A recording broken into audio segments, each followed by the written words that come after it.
प्यारे बच्चों, हिमाचल की लोक संस्कृति और योग की कक्षा में आपका स्वागत है। आज हम कक्षा छठी का अध्याय 10 योग के आसन पाठ का भाग 1 पढ़ेंगे। बच्चों, आप अपनी किताब निकाल लें और वीडियो के साथ साथ किताब में भी देखते रहें। शिक्षक कह रहे हैं, बच्चों, कल आपने योगी जी से कई आसन सीखे। उन्होंने आपको योग से जुड़ी कई सावधानियां भी बताई थी। क्या आपको बातें याद हैं? तो शिक्षक कह रहे हैं कि आपने कल योगी जी से कुछ आसन सीखे थे और उन्होंने कुछ सावधानियां भी बताई थी। क्या आपको वे याद हैं? तो विद्यार्थी कह रहे हैं, हाँ गुरुजी, उन्होंने हमें समझाया था कि योगासन करने से पूर्व सोच कर्म से निवृत्त होना जरूरी है। खाली पेट ही आसन करें। क्या इसके अलावा भी योगासन करने से जुड़ी और सावधानियां व नियम हैं? तो विद्यार्थी बच्चे कह रहे हैं कि हाँ गुरुजी, हमें याद है। उन्होंने हमें बताया था कि योगासन करने से पहले हमें सोच कर्म से निवृत्त हो जाना चाहिए और खाली पेट ही आसन करने चाहिए। क्या इसके अलावा भी योगासन करने के लिए सावधानियां व नियम हैं? तो आप हमें बताएं। तो शिक्षक कह रहे हैं, हाँ प्यारे बच्चों, योगासन करते हुए बातचीत न करें। तो शिक्षक बोल रहे हैं कि जब आपने योग करना है, आसन करने हैं, तो आपस में बातें नहीं करनी हैं।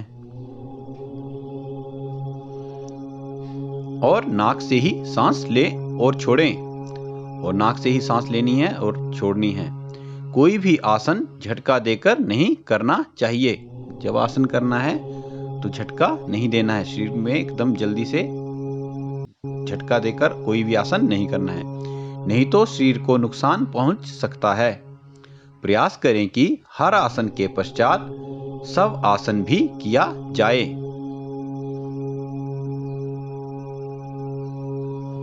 और हर आसन के बाद शवासन करना है तथा रात्रि के समय कम भोजन करें। और रात के समय हमें कम भोजन करना चाहिए। विद्यार्थी कह रहे हैं, क्या योगासन करने के लिए भोजन संबंधी भी नियम हैं? तो विद्यार्थी पूछ रहा है कि जब योग करते हैं या योग करना चाहिए तो हमें क्या भोजन के संबंधित भी नियम अपनाने चाहिए? तो शिक्षक कह रहे हैं, हाँ, योगाभ्यास करने वाले व्यक्तियों को संतुलित आहार लेना चाहिए, जिसमें फल, हरी सब्जियां, सलाद आदि हों। शिक्षक कह रहे हैं कि जब योग करते हैं या योग करने वाले जो व्यक्ति हैं, उन्हें संतुलित आहार लेना चाहिए, जैसे कि फल, हरी सब्जियां, सलाद इत्यादि। योगाभ्यास के लिए किसी योग के ज्ञाता से जानकारी प्राप्त करते हुए ही उसके निरीक्षण में यह अभ्यास करना चाहिए कि योग जब हमें करना है तो कोई जानकार उसका होना चाहिए, कोई उसका ज्ञाता होना चाहिए और उसके सामने ही योग के अभ्यास करने चाहिए। योग करने का स्थान समतल, स्वच्छ एवं हवादार होना चाहिए। तो विद्यार्थी कह रहा है, गुरुजी, हम पाठशाला में कब योगासन करें? हम तो घर से खाना खाकर ही स्कूल आते हैं। तो एक बच्चा पूछ रहा है कि हम योगासन कब करें? हम जब घर से आते हैं तब हम खाना खाकर स्कूल आते हैं। तो शिक्षक कह रहे हैं, बच्चों, आप जो आसन यहाँ सीखते हैं, प्रातः नाश्ते से पूर्व उनका अभ्यास कर सकते हैं। तो शिक्षक कह रहे हैं कि जो आप विद्यालय में आसन सीखते हैं वह घर में नाश्ते से पहले उनका अभ्यास करें। उन्हें आप घर में ही नाश्ते से पहले पाठशाला में आप तीसरे या चौथे कालांश पीरियड में इसका प्रशिक्षण यहाँ प्राप्त कर सकते हैं। और अगर यहाँ विद्यालय में आपको ये आसन करने हैं तो चौथे या पांचवें कालांश में, यहाँ पे बोल रहा है तीसरे या चौथे कालांश में इसका प्रशिक्षण आप यहाँ प्राप्त कर सकते हैं। तो यहाँ भी आप तीसरे या चौथे कालांश में इसको कर सकते हैं। यद्यपि समय की उपलब्धता न होने पर 8वें या 9वें कालांश में भी योगासन सीखकर इनका अभ्यास कर सकते हैं। इसके अलावा आप 8वें या 9वें कालांश में भी विद्यालय में योगासन सीख सकते हैं और इनका अभ्यास कर सकते हैं। तो विद्यालय में आप कब कर सकते हैं बच्चों? तीसरे या चौथे कालांश में, तीसरे या चौथे पीरियड में, या 8वें या 9वें पीरियड में आप यहाँ विद्यालय में योगासन कर सकते हैं।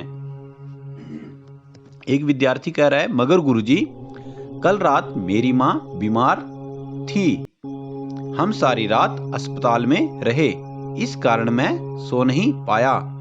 मेरा मन अशांत है तथा थकान महसूस हो रही है। मैंने जीन्स पहन रखी है। हालांकि योगी जी ने कहा था कि योगासन के लिए वस्त्र सुविधापूर्ण होने चाहिए। मेरा चित्त मन योग में नहीं लग रहा। तो एक बच्चा कह रहा है कि मेरी माँ बीमार थी और हम अस्पताल में रात को रहे और मेरी नींद जो है पूरी नहीं हुई है और मेरे को थकान भी महसूस हो रही है और मैंने अभी जीन्स पहन रखी है, तो क्या मुझे अभी योग करना चाहिए या नहीं करना चाहिए? और मेरा जो मन है वह योग में नहीं लग रहा। तो शिक्षक कहते हैं, बेटा आपके इन लक्षणों से प्रतीत होता है कि आज योग करना आपके लिए सुविधाजनक नहीं है। अध्यापक बोल रहे हैं कि आपके जो लक्षण हैं, आपके लक्षण क्या हैं कि आप थके हुए हैं, आपकी नींद पूरी नहीं हुई है और आपने अभी जीन्स भी पहन रखी है, तो आज आपको योग नहीं करना चाहिए, आपको योग करना सुविधाजनक नहीं होगा। आप अपनी थकान, निद्रा व मन की अशांति दूर करें, तभी आपका मन योग में लग सकता है। प्यारे बच्चों, यदि आप गंभीर रोग से ग्रस्त हैं तब योग ना करें। अगर आपको कोई बड़ी बीमारी है तो आप योग ना करें, परंतु चित्त की एकाग्रता के बढ़ाकर, मन शीतल रखकर, नित्य अभ्यास एवं संतुलित आहार, योग प्रशिक्षक के मार्गदर्शन व 2 आसनों के मध्य में विश्राम करके आप योगासन में कुशल बन सकते हैं। तो भाग 1 में आज हम इतना ही पढ़ेंगे। यह वीडियो आपको कैसी लगी आप कमेंट बॉक्स में लिखें और अपना कोई सुझाव भी आप कमेंट बॉक्स में दे सकते हैं। आप हमारे चैनल को सब्सक्राइब करें ताकि जब भी कोई वीडियो अपलोड की जा सके तो उसकी नोटिफिकेशन आप तक पहुंच सके।